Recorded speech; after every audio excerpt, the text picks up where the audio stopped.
Avant de commencer, quelques mots à propos de ce podcast. Ce podcast est possible grâce à ses contributeurs et animateurs, mais aussi aux sociétés qui le sponsorisent. Sérénité qui vous accompagne pour concevoir, industrialiser ou automatiser vos plateformes. Écrivez à contact@serenité.fr. Et Datatask d'Affinitech, la plateforme pour accélérer vos data lakes et data labs. Venez nous voir sur datatask.io.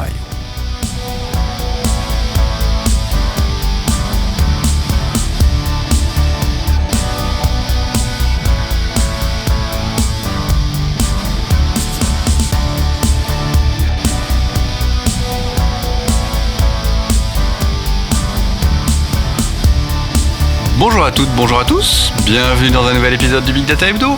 Nous sommes aujourd'hui réunis pour vous parler de news. Pour ceux qui ne le savent pas, le Big Data Hebdo, c'est le podcast francophone de la data et de l'IA. Et on essaye de vous sortir un épisode toutes les semaines, mais parfois les vacances et autres nous permettent pas de tenir ce rythme, pour vous décortiquer l'actualité et pour vous décortiquer les news qu'on a vues dans notre veille, mais aussi les news qui ont été remontées par la communauté dans le Slack. Et cette semaine, j'ai avec moi Nicolas, qui, je vais pas dire c'est le grand retour, mais ça fait quelques semaines que tu n'étais pas venu, et tu m'as proposé gentiment d'enregistrer cet épisode, vu que les autres, les suspects habituels, s'étaient un petit peu évaporés pour cette semaine. Salut Nico, comment ça va ? Bah écoute, ça va bien. Je suis en pleine étape, escapade dacquoise, donc qui n'a rien à voir avec le langage de DAX de Power BI, mais bien la ville du sud-ouest de la France, où je suis finalement du coup le DSI de Flovea, qui fait notamment une solution de compteur d'eau intelligent pour identifier les consommations anormales et les fuites, et du coup qu'on déploie en France principalement et aux Émirats Arabes Unis. Parce qu'évidemment, chez eux, il y a deux facteurs. Ils ont de l'eau et ils ont un petit peu d'argent, ces gens-là. Donc, c'est ça. Non, mais c'est vrai que le faible prix de l'eau en France est assez hallucinant par certains côtés, où là, typiquement, on a eu une école pendant les vacances qui des robinets ont dû rester ouverts, donc ça a consommé quand même pas loin de 12 mètres cubes d'eau. Et alors, si tu ramènes ça au prix de l'eau, ça doit faire 60 €, un peu plus, un truc comme ça. Mais finalement, c'est quand même 12 mètres cubes d'eau, donc 12 000 litres. Ouais, mais c'est enfin, voilà. Ma phrase présente était, ils ont de l'eau, ils manquent d'eau plutôt. Et ils ont de l'argent. Mais non, mais c'est certain qu'effectivement, par rapport à ces problématiques écologiques, le faible coût de la ressource fait qu'on s'en occupe pas tant que ça. Ouais, et puis effectivement, quand on voit tout ce qui est aussi aujourd'hui subventions et compagnie, ça traite, c'est toujours sur tout ce qui est énergie pure, enfin électricité et compagnie. Et l'eau, aujourd'hui, c'est pas encore un sujet pour lequel les subventions arrivent. Bon, les collectivités s'emparent du sujet malgré tout, mais c'est vrai que ça tarde pour nous, ça tarde un peu ça tarde un peu à se faire, mais ça se fait doucement, donc on va y arriver. Et pour ma part, je suis Vincent Hechting, je suis le fondateur de ce podcast, mais je suis aussi le fondateur de la société Datatask, qui édite une solution de plateforme as a service pour gérer vos data et pour gérer toutes vos opérations autour de votre data lake.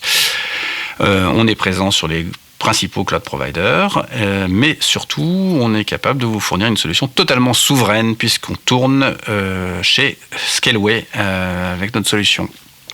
Voilà. On va commencer à parler de cloud provider, justement. C'est notre ami Sébastien Stormack de chez AWS qui nous a écrit ça ces jours-ci, et qui ça fait écho avec une autre annonce qu'on avait fait, un sujet qu'on avait traité d'ailleurs de manière assez aléatoire, puisqu'on s'était un peu trompé dans la formulation de la chose. Souvenez-vous, on avait annoncé que Google supprimait les egress fees, sans préciser que c'était uniquement pour le dernier voyage, c'est-à-dire pour le jour où vous quittez Google définitivement.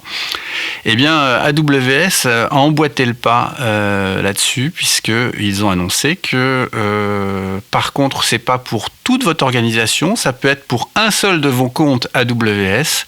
Si vous enlevez les données du compte AWS, vous ne paierez pas d'egress fee, si évidemment cette opération se fait dans le cadre de la clôture du compte AWS en question.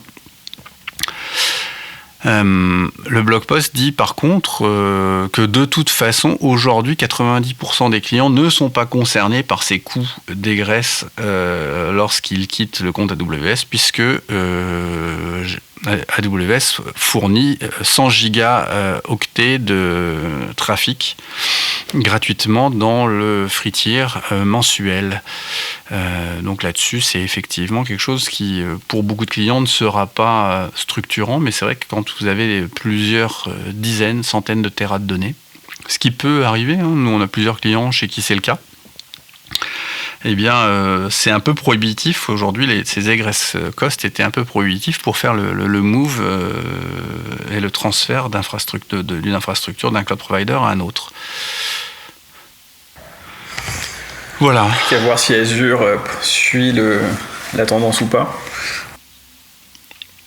Ouais, alors c'est assez marrant parce que jusqu'à présent, ce truc en fait était un peu passé sous le radar. On n'en parlait pas tant que ça de ces coûts de sortie des cloud providers. Il y a certaines voix quand même qui s'élèvent, qui disent ce qui est inadmissible, c'est que jusqu'alors on nous ait imposé ces coûts de transfert. Qui en faisait une pénalité à la sortie et une rétention, un outil de rétention quand même un petit peu sauvage, quoi. Et donc il y a des gens qui s'élèvent un petit peu sur ce type de pratique. Maintenant, c'est entre guillemets le modèle de coût, il est connu dès le départ. Hein. On va pas, c'est pas.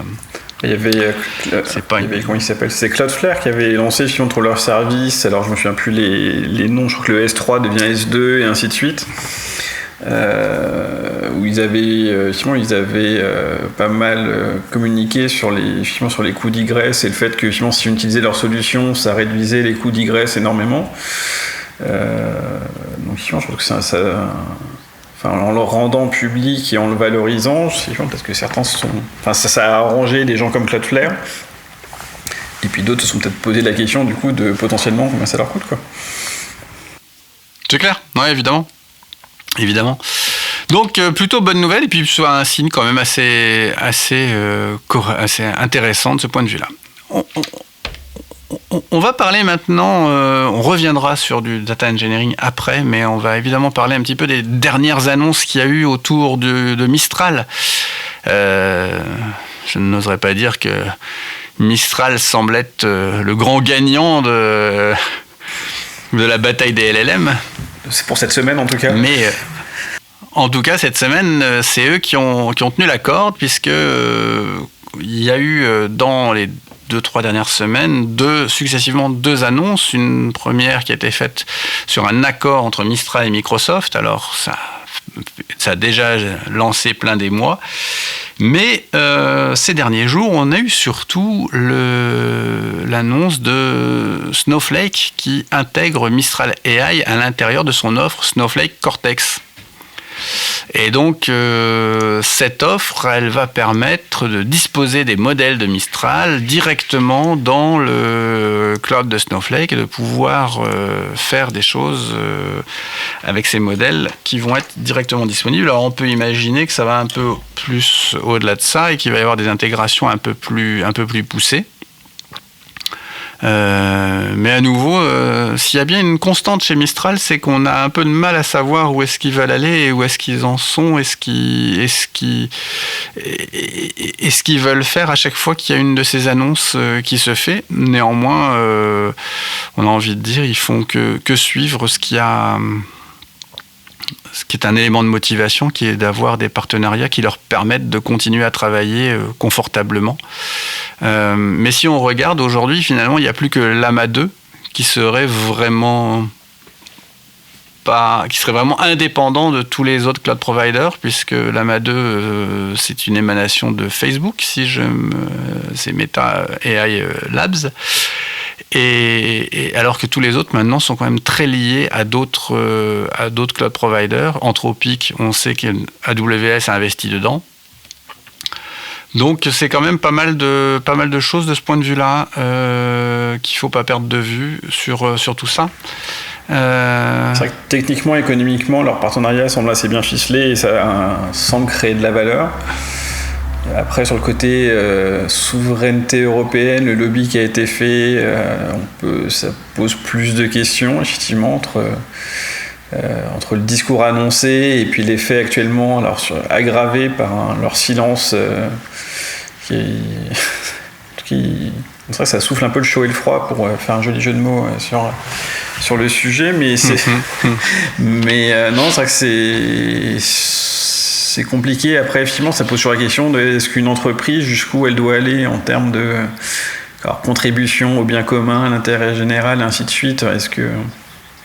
Jusqu'où on peut l'attendre sur ces sujets-là? Est-ce qu'il y avait des attentes excessives sur l'Europe, comme il y en a pu en avoir sur Gaia X à l'époque, ou sur d'autres initiatives où tout le monde a des attentes excessives sur le sujet, et au final, dès qu'on revient sur des choses plus factuelles, ça fait pchit, et puis ça déçoit du monde. Donc c'est vrai que ça pose pas mal de questions. Est-ce qu'ils vont faire... Ouais, alors après, et puis en plus, il y a un vrai sujet sous-jacent qui est dans quelle mesure leur modèle reste ouvert, ils vont pas devenir fermés, enfin, tout ce genre de choses-là qui sont un peu... Après, la question suivante, c'est un peu comme on a vu les échanges entre OpenAI et Elon Musk, où finalement Elon Musk leur fait un joli procès en disant vous avez renié votre contrat, et ainsi de suite. Bon, là, ils ont commencé à faire une réponse en disant non, c'est juste que si on veut atteindre notre objectif, il faut faut faire du blé avant pour financer le développement d'après. Donc, est-ce que Mistral est dans la même logique ? En taclant aussi Elon Musk, en lui disant... Ta contribution, Coco, ta contribution, tu devais amener 1 milliard, t'as amené 40 millions, donc à un moment donné, faut peut-être pas déconner, quoi. Si tu veux avoir droit au chapitre, il faudrait peut-être un peu plus aligné, quoi. Ouais, puis être un peu plus constant entre j'y vais pas, et ainsi de suite. Enfin, du Elon Musk, quoi. Exactement, ouais. Et donc, effectivement, mais c'est vrai que aujourd'hui, le fait qu'il n'y ait pas de positionnement ou de communication de Mistral suite à ces annonces, c'est vrai que ça laisse perplexe. Et à voir si ils vont plutôt dans une logique de fermeture et plutôt chez les Américains, sachant qu'ils avaient déjà des investissements américains de leur dernière levée de fonds, ou est-ce que l'image européenne qu'ils voulaient avoir, jusqu'où ils peuvent l'emmener, à voir. Ouais, c'est clair. C'est clair qu'effectivement, ce qu'il y a de très certain, c'est qu'aujourd'hui, ça souligne quelque chose qui est, sans les grands Américains, ça semble difficile de pouvoir faire quelque chose qui est une envergure mondiale et qui puisse rivaliser. Et que cette industrie du LLM et de l'AI est quelque chose qui est consommatrice de cash de manière démesurée. Et donc nos capacités d'investissement et de financement de l'innovation dans notre vieux continent n'est pas à la hauteur de ce que finalement ce genre de projet requiert, quoi. C'est sûrement ça aussi qui est un des faits sous-jacents qu'il faut quand même souligner. Alors je veux pas être défaitiste en disant ça, hein. J'ai une part de moi qui a quand même encore envie d'y croire à ce sujet de capacité de souveraineté. J'ai investi suffisamment de temps et d'argent pour, à ma hauteur, me positionner dans ce mood d'alternative crédible sur plein de sujets data par rapport à et de ne pas être dans la nécessité absolue d'avoir recours aux cloud providers américains. Mais quand même, là, on peut quand même se poser des questions sur le fait, est-ce que ça sonne pas le glas, puisque quand même, c'est pas des années après leur création, il y a cette convergence vers maintenant un actionnariat qui est majoritairement américain, je pense, dans l'entreprise. Après, donc ça en fait quelque chose de difficile, quoi. Ils viennent tous de boîtes américaines, donc déjà, est-ce qu'il n'y a pas une culture aussi qu'ils ont déjà, même s'ils ont des passeports français sur le papier. Après, finalement, est-ce que sur le monde de l'open source, alors je pense que c'est encore trop... Enfin, c'est vrai que moi, je pensais pas qu'il arriverait si vite. Et je pense qu'il ne faut pas non plus en tomber dans mais le monde de l'open source et du LLM, c'est fini. Je pense qu'il faut juste laisser un peu plus de temps au temps et ça va maturer au fur et à mesure. Il y a quand même des initiatives comme OpenLLM France, Alors avec les gens d'Inagora, avec tout le bien que je pense de l'Inagora et de certaines de ces personnes, mais bon, au moins il y a des initiatives qui se créent, ils ont un modèle clair là, qui vise aussi bien de faire pas mal de choses sur ce sujet-là. Ils voulaient aller vers du OpenLLM Europe, je n'ai pas regardé où est-ce qu'ils en étaient, donc non, il y a des choses qui bougent. Après, c'est un écosystème qui se crée et effectivement qui demande des investissements, donc à un moment donné, il faut faire des choix. Et ça, quand tu es une boîte, je pense qu'effectivement, aujourd'hui, tu veux te développer à tout prix,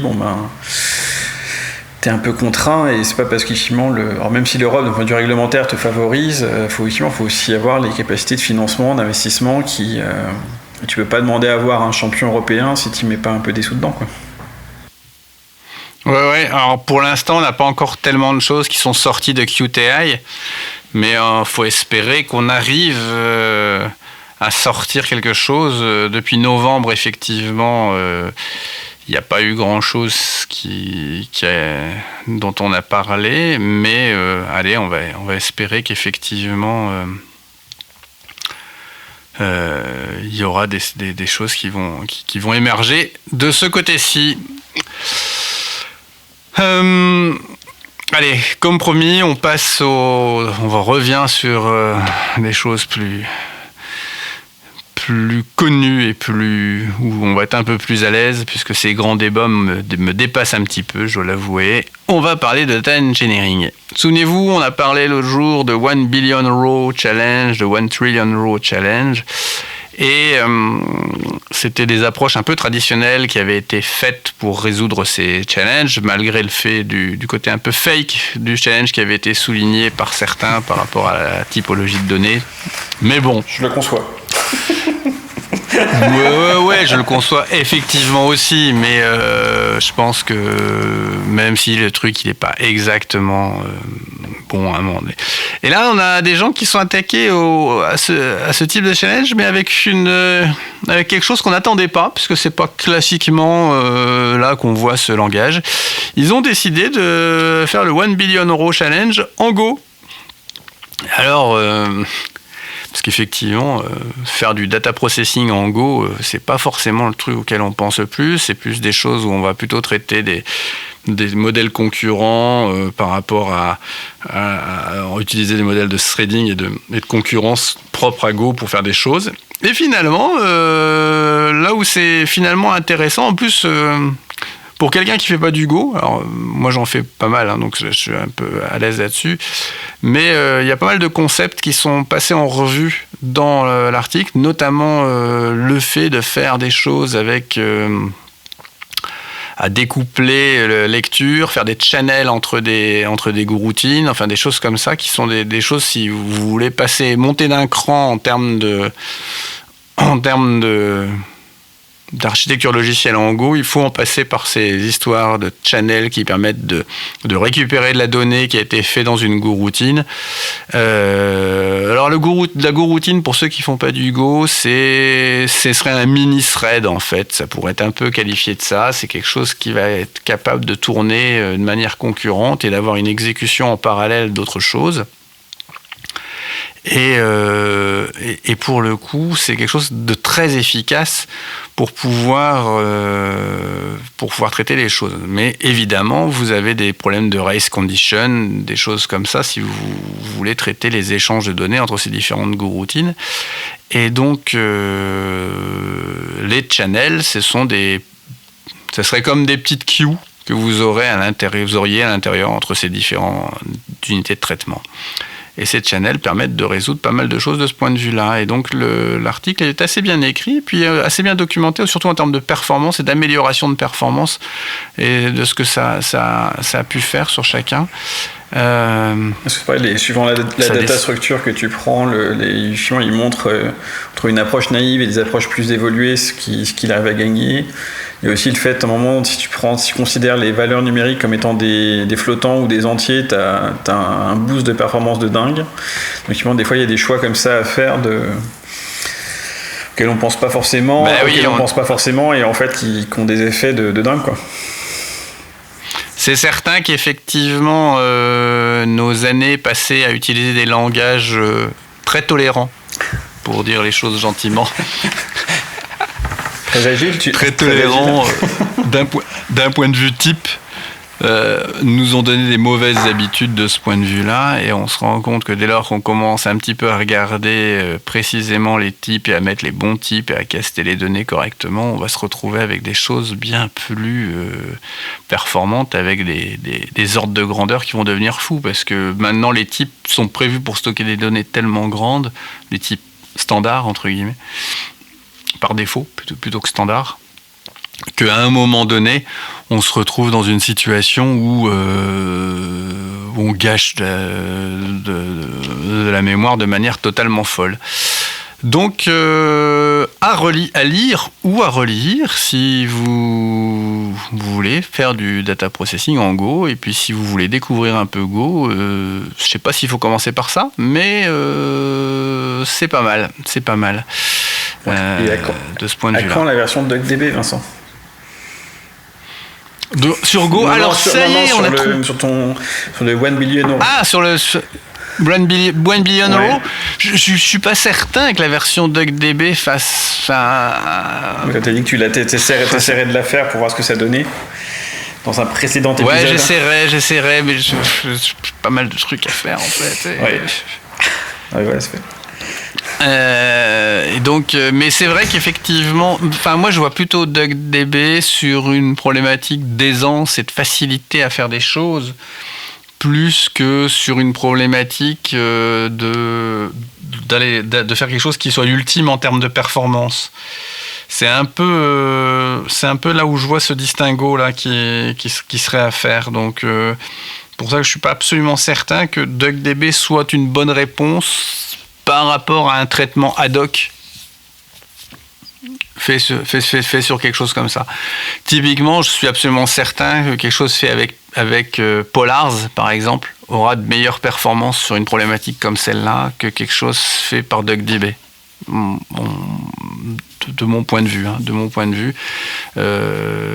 Polars étant un équivalent de Python Pandas qui est fait en Rust, et donc il y a un niveau de performance supérieur à ce que Pandas peut fournir, et sur des choses entre guillemets où on sait ce qu'on va traiter, on est bien évidemment plus capable de faire des optimisations en termes de performance, que DuckDB va apporter une flexibilité parce qu'on va pouvoir faire du SQL, et ça pour le coup c'est plus sur de la manipulation que de la performance, quoi.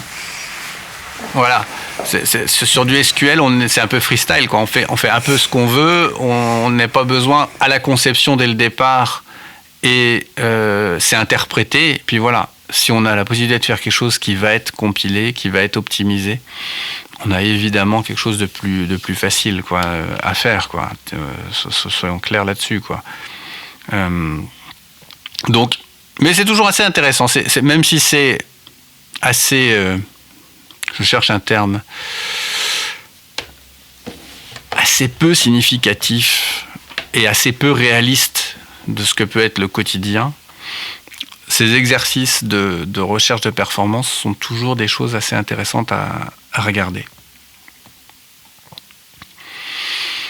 On a parlé de DuckDB sans vraiment en parler à l'instant.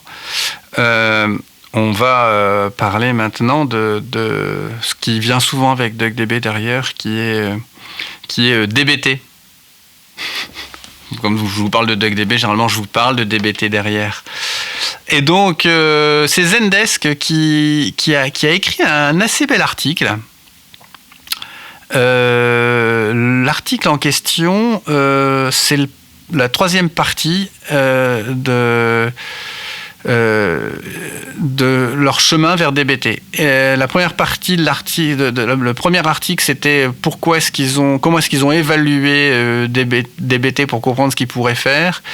La deuxième partie, ils ont montré comment est-ce qu'ils ont configuré DBT pour vraiment gérer les problèmes de staging de données, pour comment ils ont géré leurs problèmes de dédupe. Et la troisième partie, là, ils expliquent réellement comment est-ce qu'ils ont fait ce lift and shift, c'est-à-dire partir de leur DAG classique qui était dans Airflow, Et comment est-ce qu'ils ont monté ça dans DBT et comment est-ce qu'ils ont optimisé ça. Pour donner un ordre de grandeur, ils avaient dans Airflow plus de 700 DAG et plus de 100 opérateurs custom. Donc ce qui commence un petit peu à faire un sacré bazar quand même. Hein, et typiquement, ils avaient un vrai problème, que c'est devenu trop complexe, ça avait trop de failures au quotidien et c'était extrêmement time consuming. Et donc, et puis ils avaient le pendant métier de tous ces problèmes-là, qui sont que les métiers, ils trouvaient qu'effectivement, ils avaient plus aucune confiance. Les consommateurs de données n'avaient plus aucune confiance puisque très souvent les jeux de données étaient mauvais. Donc ils ont voulu un peu gérer ça et voir comment transformer ça. Je ne vais pas vous lire l'article ligne à ligne, mais ils ont fait le premier lift and shift qui a été de dire on prend les queries telles qu'on les a dans les traitements actuels, on les met dans des DBT projects. On remplace, d'ailleurs c'est ce qu'on conseille à tous les clients, c'est de commencer par ça, de remplacer ensuite les références à des tables par des références qui soient à des DBT sources, de manière à obtenir cette flexibilité. Et puis ensuite de faire tourner ça avec un DAG Airflow prévu pour faire tourner ces DBT modèles. Voilà, ça c'est la première étape. Et nous on voit quand même, chez pas mal de clients, quand on est déjà arrivé à ça, on n'est déjà pas mécontent mais ça peut faire quand même, on tombe encore dans le travers de requêtes SQL où il y a des CTA de manière avec des créations de tables intermédiaires, enfin des trucs qui sont un enfer avec des SQL qui peuvent faire on a déjà vu plusieurs centaines de lignes de SQL, quoi. Donc ça va bien se passer, accroche-toi.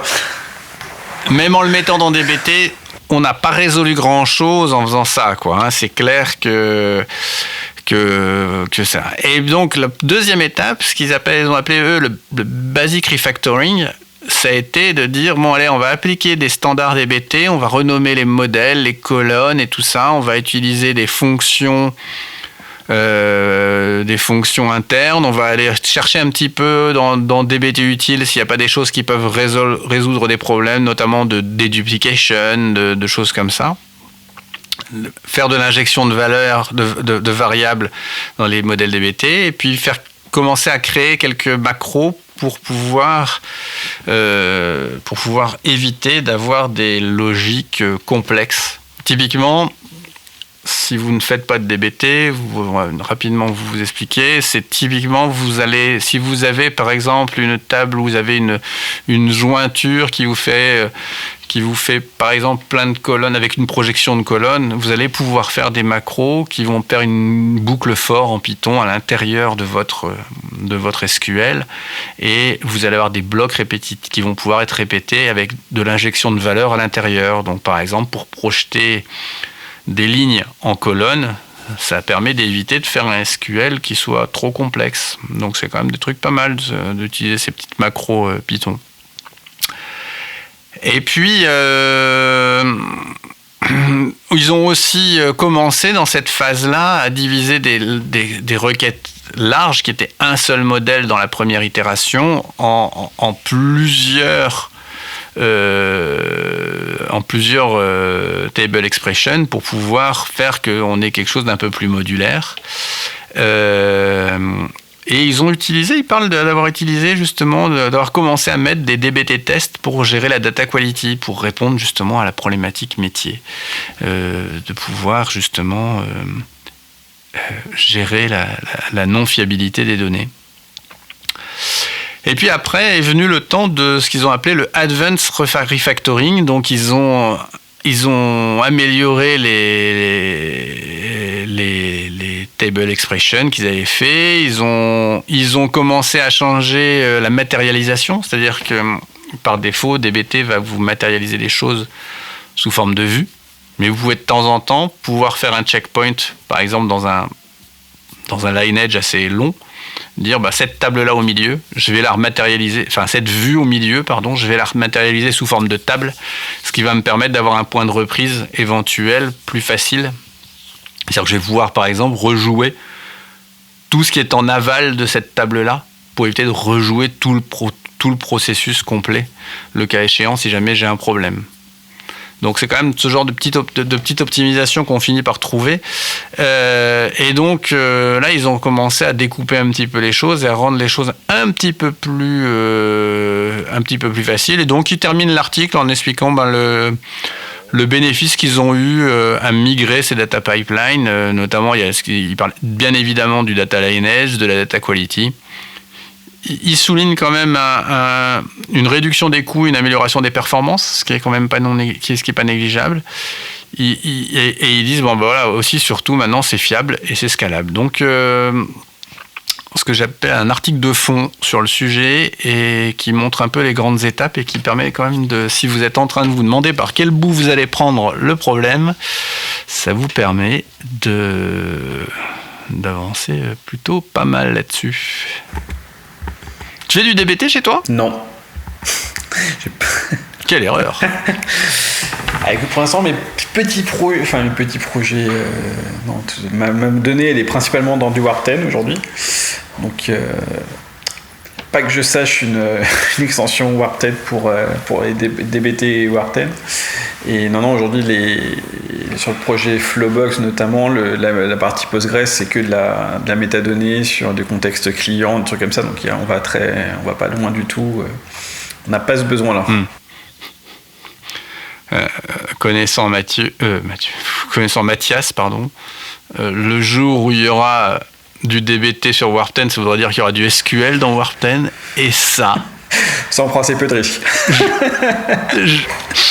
Je suis prêt à mettre un billet et je pense que tu vois, il n'y a pas beaucoup de placements qui seraient plus sûrs que celui-là, toi. Ouais, non, t'as assez peu de risques effectivement de voir du SQL arriver dans Warp 10. Là, je pense qu'on prend pas beaucoup de risques à se dire qu'il n'y aura jamais de SQL. Mais ce qui me va très bien, parce que c'est vraiment pas le langage que je suis le plus à l'aise et que je pratique le plus, mais c'est plus c'est un peu comme le JavaScript où j'en faisais toute une histoire parce que j'en pratiquais très peu et le peu de fois que je faisais ça, c'était dans des projets de migration où tu fais que des requêtes SQL un peu à la noix pour remapper tes trucs.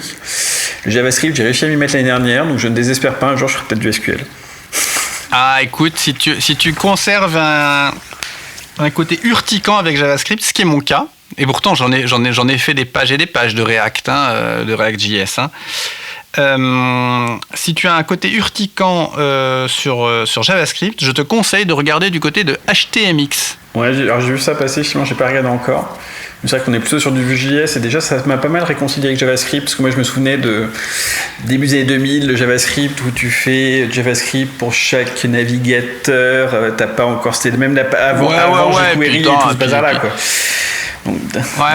Là, HTMX, pour ceux qui ne sont pas passés par là, HTMX c'est super simple, c'est vous faites une page HTML et vous décorez avec des petites balises que vous mettez à l'intérieur de vos divs ou de vos boutons. Vous dites, quand tu appuies sur ce bouton, ça fait un post à telle URL et cette URL va récupérer un fragment HTML qui aura été fait côté serveur. Et la destination, c'est de swapper le contenu de tel div avec ce fragment. Donc finalement, ça fait quelque chose d'extrêmement simple côté client, parce que vous faites juste une page HTML côté client finalement. Et vous avez côté serveur toute la logique qui reste côté serveur. Donc ça évite de faire un truc à cheval, de devoir gérer des appels d'API, des machins comme ça qui sont quand même super pénibles à faire en React par exemple. Et donc moi je me suis dit, t'as peut-être des trucs à faire de ce point de vue-là. C'est pour des petites apps, ouais, c'est clair que ça a pas mal de sens. Ouais, voilà. Parce que le React, en fait, devient rapidement un gros sac de nouilles, alors que là, tu peux décomposer le truc, tu le gères page par page, et c'est pas super compliqué à gérer au final. Et tu maintiens ton state côté serveur, donc tu es quand même plutôt à l'aise de ce point de vue-là. Donc je pense que j'ai pas encore eu trop le temps d'essayer, mais je pense que je continuerai pour aller un peu plus loin avec ça. J'ai vu passer des choses, j'ai pas eu le temps de tester, de creuser beaucoup, mais c'est vrai que ça fait partie des options dans le radar qu'il faudrait que je regarde un de ces 4. Ouais, bah oui, évidemment. Mais si on avait le temps de regarder toutes les choses qu'on veut regarder, ça se saurait, hein, ça se saurait. Oui.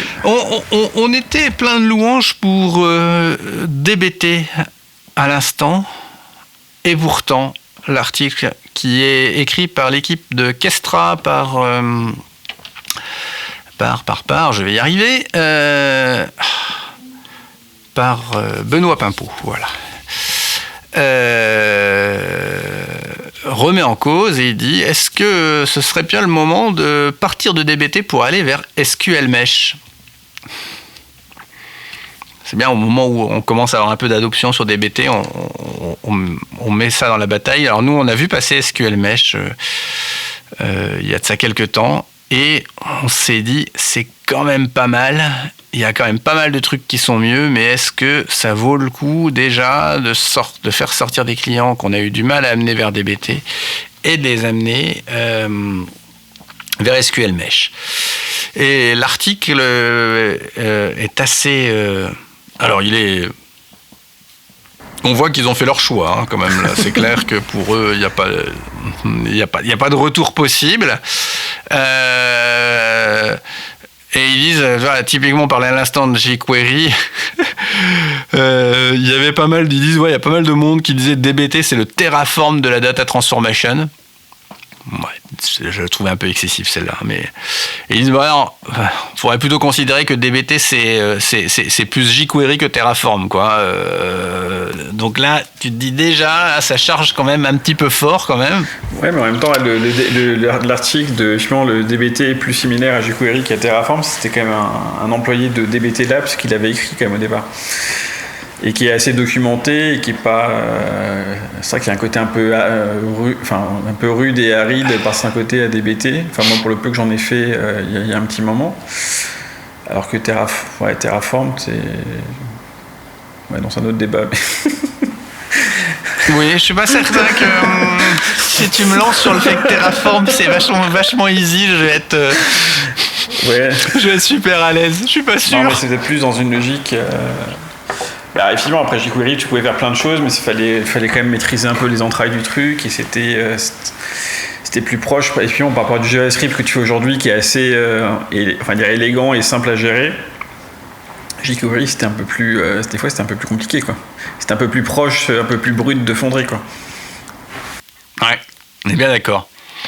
Ouais, donc, tout à l'heure, on parlait du fait que quand on fait du DBT, il faut commencer à mettre à pu utiliser les noms de table, à mettre des références. Et en fait, la SQL Mesh, lui, il est capable de parser le code et d'aller sortir des requêtes SQL qui sont dans votre code, de sortir justement ces références pour créer les nœuds, les modèles qui sont à l'intérieur de ce mesh. Et donc ça, c'est quand même un truc qui est quand même super facile, parce que là où il faut être assez explicite sur les dependencies que vous allez avoir entre vos différents modèles dans DBT, lui, SQL Mesh, il va se débrouiller pour inférer justement, en regardant chacune des queries, pour inférer chacune de ces dépendances. Et donc ça, c'est quand même super facile. Et a priori, moi, j'ai pas regardé cet aspect-là. SQL Mesh est beaucoup mieux pour pouvoir traiter des modèles incrémentaux. C'est-à-dire, si vous avez des tables qui se mettent à jour de manière incrémentielle, SQL Mesh va beaucoup mieux le faire. Et aussi, il semblerait que SQL Mesh soit meilleur quand il s'agit de se faire un environnement de test et de pouvoir éviter de dupliquer la donnée.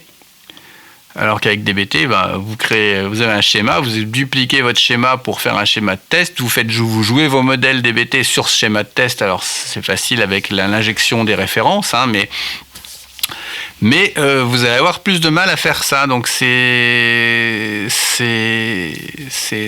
quelque chose qui, à mon avis, vaut rien que ça vaut le coup pour pouvoir travailler sur du test.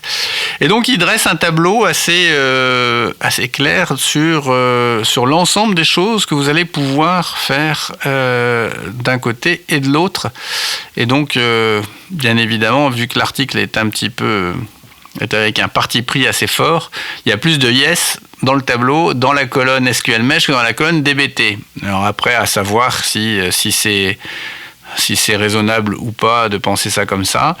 Là aussi, ce qu'il y a de très certain, c'est que visiblement sur SQL Mesh, il n'y a pas de package manager, donc je pense qu'il n'y a pas forcément beaucoup d'extensions possibles qui peuvent être mises dans SQL Mesh. Là où dans DBT, il commence à y avoir un nombre d'extensions quand même très conséquent qui permettent de couvrir des choses. Alors là aussi, si on compare DBT brut avec SQL Mesh, c'est certain qu'SQL Mesh est meilleur. Peut-être que DBT avec X add-on, DBT utils, DBT expectation, enfin tout ce qu'on veut, le débat serait pas tout à fait le même. Donc c'est peut-être il y a peut-être quelques précautions à prendre. Et puis il souligne quand même que sur SQL Mesh, il y a encore pas mal de choses qui sont en cours de développement. Donc c'est pas forcément le truc le plus facile. Bon, et bien évidemment, vu que c'est Kestra qui fait l'article, ça ne peut pas se terminer sans qu'il y ait un exemple d'orchestration avec Kestra pour pouvoir faire tourner la chose. Donc voilà, si vous avez le sujet DBT en tête avec DBT et que vous vous posez des questions, est-ce que DBT est le bon choix ? Peut-être qu'il faut regarder un petit peu ça. Et puis si vous cherchez effectivement à faire tourner du DBT, même si je pense que la meilleure solution c'est d'utiliser Datatask, bien sûr. Évidemment. Mais vous pourrez voir à utiliser Kestra. Tu utilises Kestra, toi, je crois, hein ? Je l'ai pas mal utilisé dans les versions. Alors, c'était les toutes premières versions où il y avait la version JDBC est arrivée, donc on n'avait plus besoin de Kafka pour fonctionner, puisqu'au départ j'avais des besoins qui étaient assez simples et j'avais pas de besoin d'orchestration de dingue. Et c'est vrai qu'on a eu une très bonne expérience. J'avais pas mal bossé et remonté des petits bugs et demandes de fonctionnalités à Ludovic, je me souviens plus le CTO. Ludovic Déon. Et donc j'ai passé un très bon moment avec eux. C'est vrai que après on a eu moins l'usage, on a eu moins cet usage puisqu'on avait notre propre un peu scheduler interne, donc ça faisait, puis on l'utilisait que pour la partie data science, donc c'est vrai qu'on l'a implémenté différemment, donc l'usage est un peu tombé, mais je pense qu'effectivement aujourd'hui si je devais repartir sur sujet orchestration, je pense qu'effectivement par défaut j'irais réactiver une instance Kestra et jouer avec, mais non, c'est vrai que moi je suis là un peu moins l'actualité, mais ça a l'air de bien avancer, il y avait des bonnes idées, c'est assez agréable. C'est vrai que par rapport à Airflow, le choix était vite fait quand on repart de zéro. Oh la vache, ouais. Non, moi j'avais vraiment bien aimé, c'était vraiment avec plaisir que j'avais fait plein de remontées de bugs et de demandes de fonctionnalités à Ludovic, on a passé un bon moment à le faire. Excellent. On va continuer à parler d'outils de transformation de données, mais là on va plutôt être dans l'EL de ELT, puisqu'on va parler d'Airbyte. Mais on va pas parler d'Airbyte que tout le monde connaît, on va parler de Airbyte Serverless. Airbyte Serverless, c'est quoi ? Et c'est un super projet qui a été fait par un garçon qu'on aura sûrement le plaisir d'entendre dans ce podcast bientôt, parce que je suis en train de monter le fait d'enregistrer avec lui, par Paul Marcombe. Paul Marcombe, c'est le monsieur data de la banque en ligne Compte Nickel, pour ceux qui ne le connaissent pas. Et il a comme spécialité de faire de l'open source et d'open sourcer de l'outillage. Il a notamment une librairie open source qui s'appelle Big Function, qui est dédiée à ajouter des fonctions dans BigQuery. Et il a aussi construit Airbyte Serverless. Airbyte Serverless, comme le nom l'indique, c'est de faire de l'Airbyte sans avoir le serveur Airbyte. C'est-à-dire que vous faites tourner, en utilisant les connecteurs Airbyte qui sont open source, vous faites tourner ça et vous avez la capacité à gérer des jobs qui extraient de la donnée à un point A et qui l'emmènent vers un point B. C'est super complet.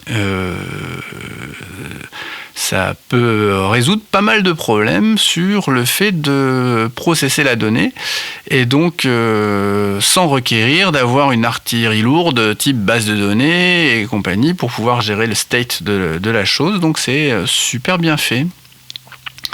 C'est super bien fait et c'est assez impressionnant comme outil.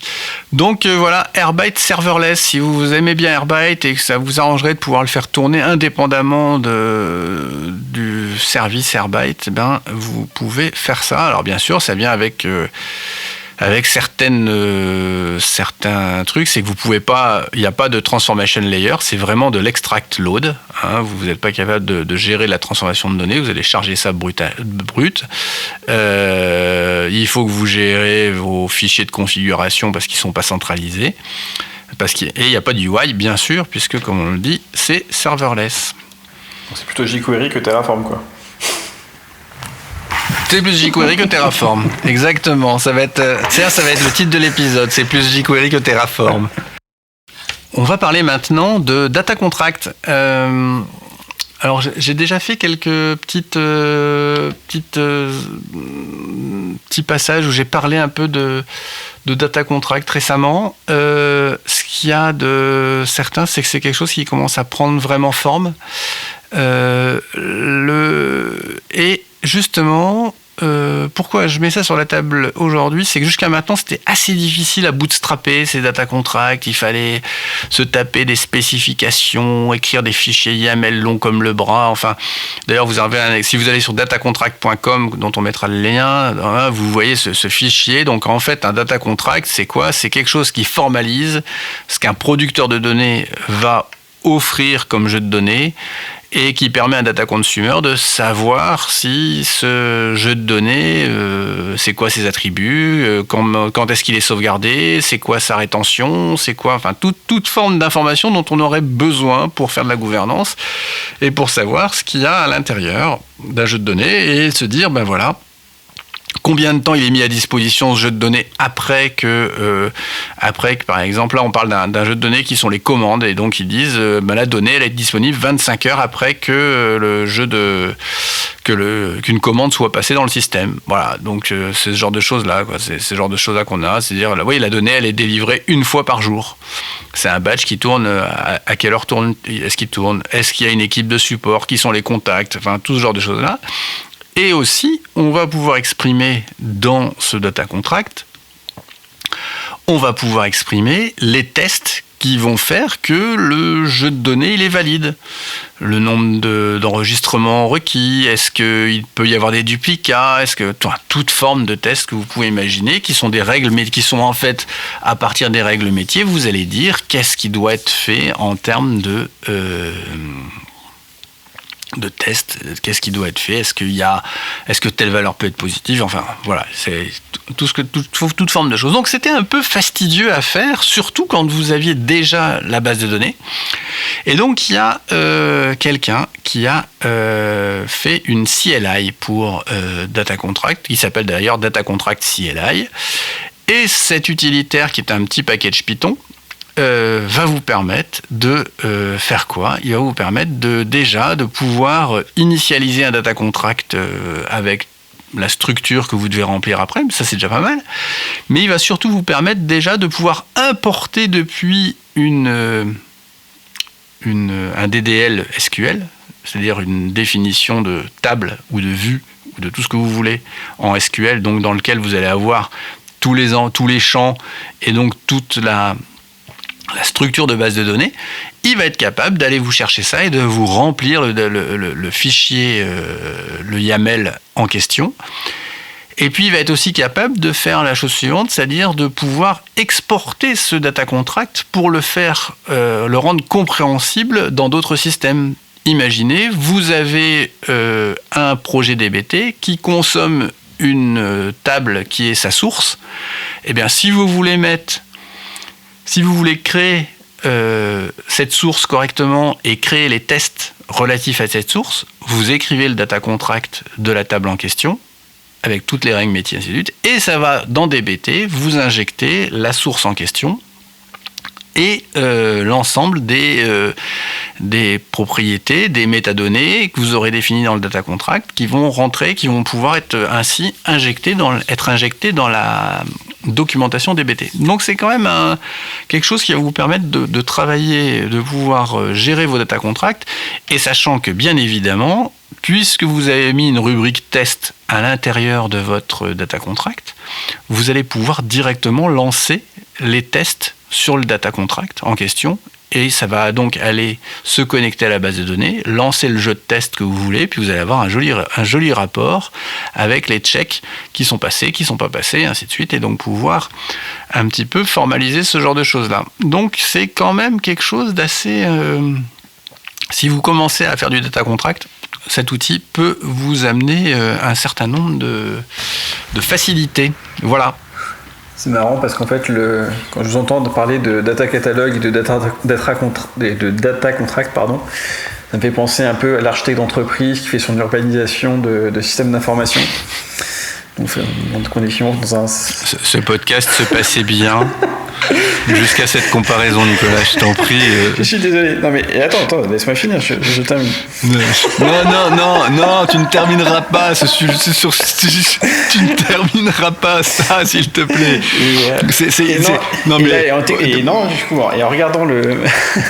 Et en regardant le site et l'usage, parce que j'ai pas pris le temps de regarder plus que ça, je me dis non, qu'au final, qu'en complément d'API qu'on construit, aujourd'hui, finalement, ton API, ton format OpenAPI, il va te fournir finalement tes modèles de données, mais il ne va pas te fournir forcément de profondeur sur effectivement toute cette partie-là. Sur OK, tu sais qu'est-ce que tu récupères dans ton modèle, mais tu t'en sais pas beaucoup plus.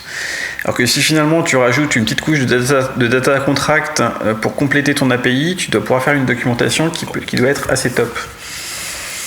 Et puis surtout une capacité à gérer le drift, parce qu'il y a quand même un sujet dans ce data contract, dans cette CLI là, on peut faire un diff de 2 versions de data contract, et on pourra bientôt faire aussi aller tester si ça casse un pipeline. C'est-à-dire que imaginez vous avez un pipeline qui est avec plusieurs data contracts, et vous allez pouvoir commencer à vérifier que, je ne sais pas comment ils le feront, mais que vous allez pouvoir remarquer s'il y a des breaking changes. Bah oui, parce que ça va vouloir dire faire jouer le pipeline, et là, ça va commencer à être chaud quand même pour un petit utilitaire à côté. T'as peut-être juste une schéma registry, un peu comme t'avais dans la Kafka. C'était Kafka Registry qui supportait... Kafka Registry, qui avait une schéma registry qui permettait de valider que t'es toujours le même truc. Et donc, tu as raison sur cette histoire d'API, parce qu'aujourd'hui, les API, t'as un endpoint d'API, ok, le Swagger, il évolue. Mais comment je peux vérifier que mon Swagger, que l'usage, ça va pas casser certains usages? Et alors, ne pas oublier qu'il y a quand même que data contract n'égale pas modèle de données. C'est-à-dire qu'à un moment donné, vous pouvez avoir un data contract, ce que je dis souvent quand j'essaie d'expliquer ça à des clients, qui ne concerne que quelques tables ou que quelques colonnes à l'intérieur d'une table. Et donc, vous pouvez avoir, pour une même table, plusieurs data contracts. Un contrat qui va être que quelques-unes des colonnes parce qu'on s'en fout de tel et tel attribut dans tel usage de la donnée. Et un autre contract qui va être avec l'ensemble des colonnes, parce que dans ce cas de figure-là, toutes les colonnes sont importantes. Et donc c'est là où vous avez des vrais sujets de gestion de cette complexité et d'ajuster au plus proche le data contract par rapport au consommateur. Souvent on dit le contract, il faut que je le construise comment? Est-ce que c'est le producteur et puis c'est le consommateur? C'est vraiment quelque chose qui est à cheval entre le consommateur et le producteur, et donc le producteur ne doit pas être aveugle par rapport à ce qu'il fournit comme élément pour ses consommateurs, quoi. Ouais, non, mais du coup, toi, effectivement, moi caricaturant effectivement le début, le fameux architecte d'entreprise, c'est qu'au départ, je savais soit des grosses organisations qui peuvent s'emparer de ce sujet-là, et finalement, non, tu peux effectivement l'envisager de façon beaucoup plus pragmatique sur des périmètres beaucoup plus petits.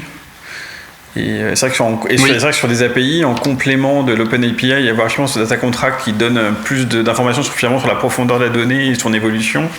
Ça pourrait être vachement intéressant, quoi. Et oui. Voilà. Et tu me pardonnes ma digré. Ouais, non. T'étais à deux doigts de dire qu'on utilisait OPEX Mega ou des saloperies de ce type-là pour faire notre boulot. Donc, je veux dire, à un moment donné, crois-moi. T'as pas une instance méta qui traîne quelque part. Ouais, non. Tu vois, à un moment donné, c'était peut-être un test. Tu me trouvais peut-être pas très virulent. Tu te demandais si Si ta certification TOGAF était bien à jour et ainsi de suite. Ouais, c'est ça. Ouais. Bon, on va passer au sujet suivant.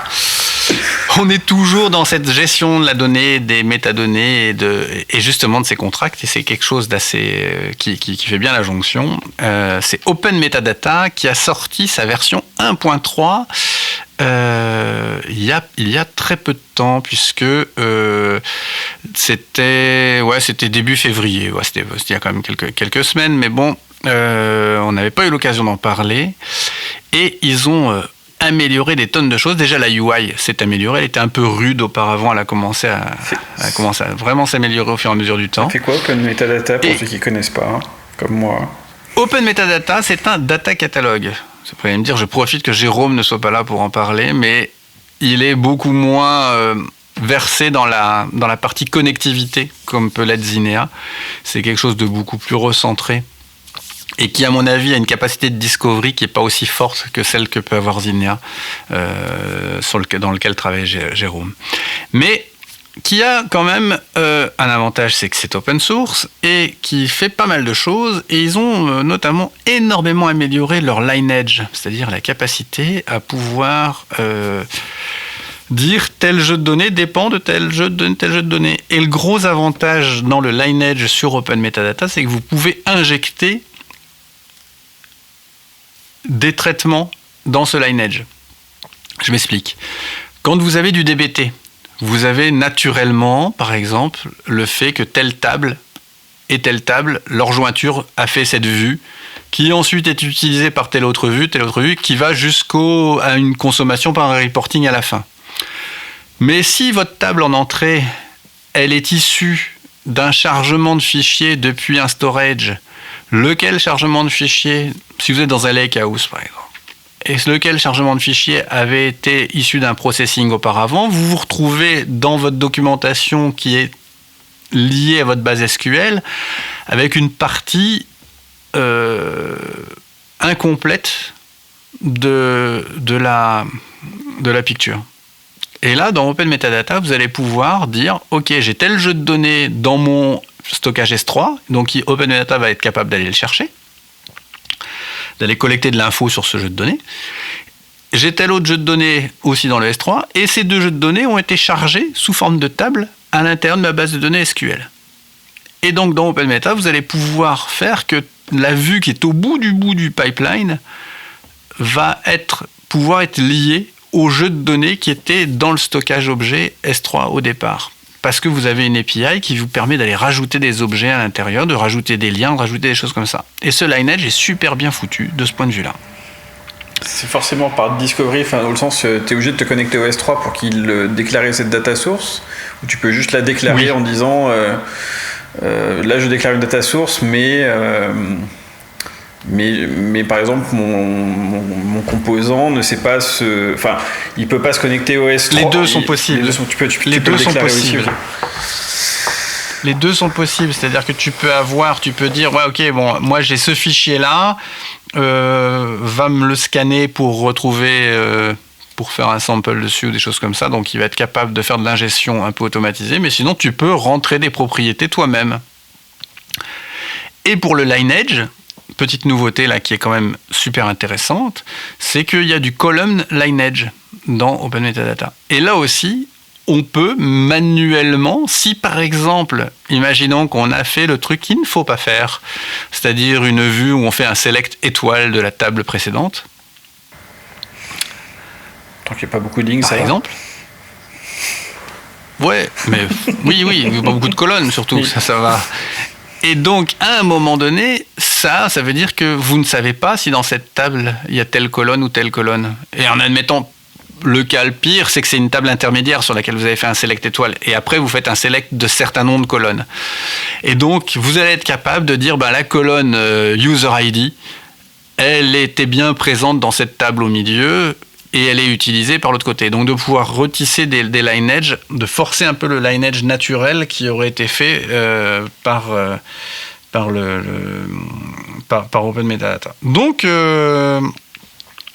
Donc pour le coup, super intéressant. Et puis ils ont fait des améliorations sur la partie observabilité, c'est-à-dire qu'on est capable de gérer des alertes, puisque vous pouvez orchestrer vos tests à l'intérieur d'Open Metadata. Et vous avez ce qu'ils appellent un Incident Manager qui va permettre donc de collecter des issues sur vos données et de pouvoir alerter vos utilisateurs sur la manière de laquelle ces issues vont être résolues.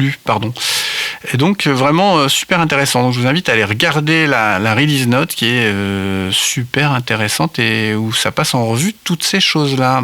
Donc beau progrès de cet outil. Voilà, qui donc le modèle étant qu'il y a une version hostée qui est la version de chez Collate, qui apporte des features un peu premium là-dessus, mais je peux vous garantir que la version open source permet déjà de faire pas mal de choses. Voilà.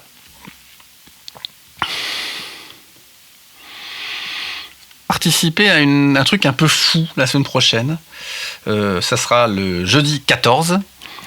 Je vais participer à une conférence sur 24 heures. Donc, conférence en ligne, qui se déroule sur 3 continents, avec donc des talks qui vont être faits sur la zone Asie, des talks qui vont être faits sur la zone Europe et des talks qui vont être faits sur la zone américaine. C'est organisé par un Français qui est Jean-Georges Perrin. Et donc ça va être assez fou comme truc. Et moi je vais aller parler de Modern Data Stack, bien sûr. Je vais aller parler de ça et je vais vous parler de DuckDB, de DBT et de toutes les choses dont vous m'entendez parler au quotidien. Donc ce sera normalement jeudi prochain, le 14 à 10h. On vous mettra les infos là-dessus. J'ai regardé rapidement, l'agenda n'était pas encore sorti, je crois, ce matin. Ouais, il n'était pas encore sorti, mais le line-up il est complètement dingue et donc c'est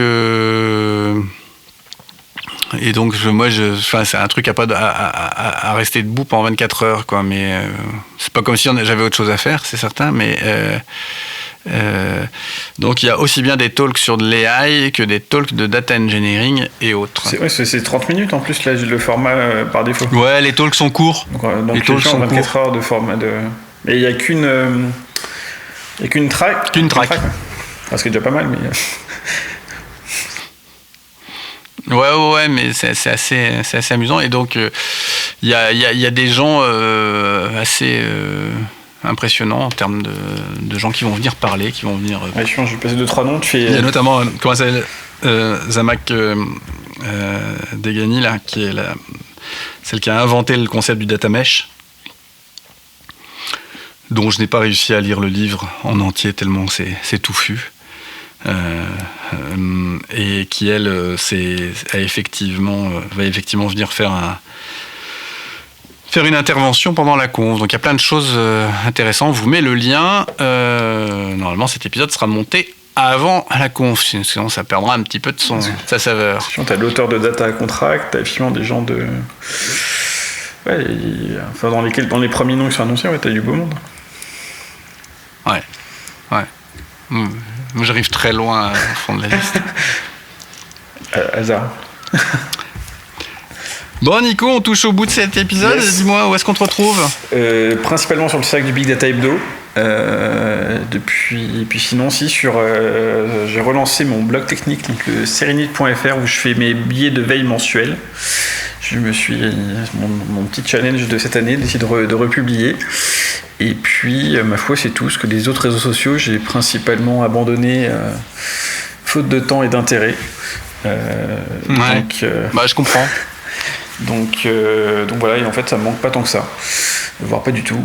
Donc c'est très bien. Et j'ai plus de temps pour faire autre chose. Moi je pense que je suis à un doigt de fermer mes comptes de réseaux sociaux puisque j'en ai plus aucune utilité.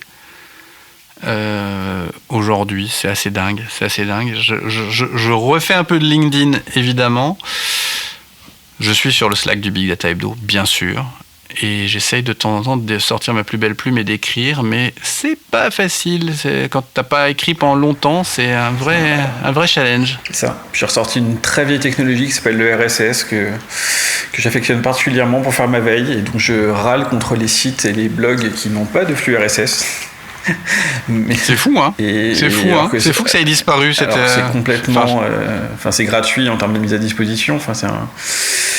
La fonctionnalité est super simple à implémenter. C'est vrai que c'est dommage que ça disparaisse à la faveur des réseaux sociaux, mais bon voilà. Mais c'est vrai que LinkedIn a repris pas mal d'activités là-dessus, donc c'est plutôt cool aussi. Donc, écoute, la lecture de LinkedIn est assez intéressante. Oui, ça c'est bien remonté. Une fois qu'on a enlevé tous les recruteurs et tous les... qu'on a fait... Moi, c'est vrai que j'ai sévèrement trié mes abonnements et mes contacts, et c'est remonté en qualité. Ouais, c'est clair. Évidemment. Voilà. Bon. Eh bien, merci Nicolas de m'avoir rejoint pour cet épisode. Avec plaisir. Et c'était bien sympa. On espère que vous avez eu autant de plaisir à écouter cet épisode que nous en avons eu à l'enregistrer.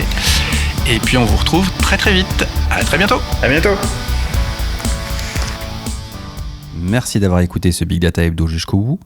On vous serait reconnaissant de nous noter sur vos apps de podcast et d'abonner 2 de vos amis.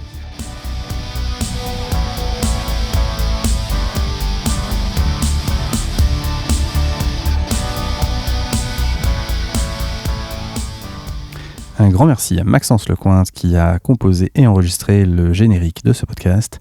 Retrouvez-le sur le Slack. À très vite.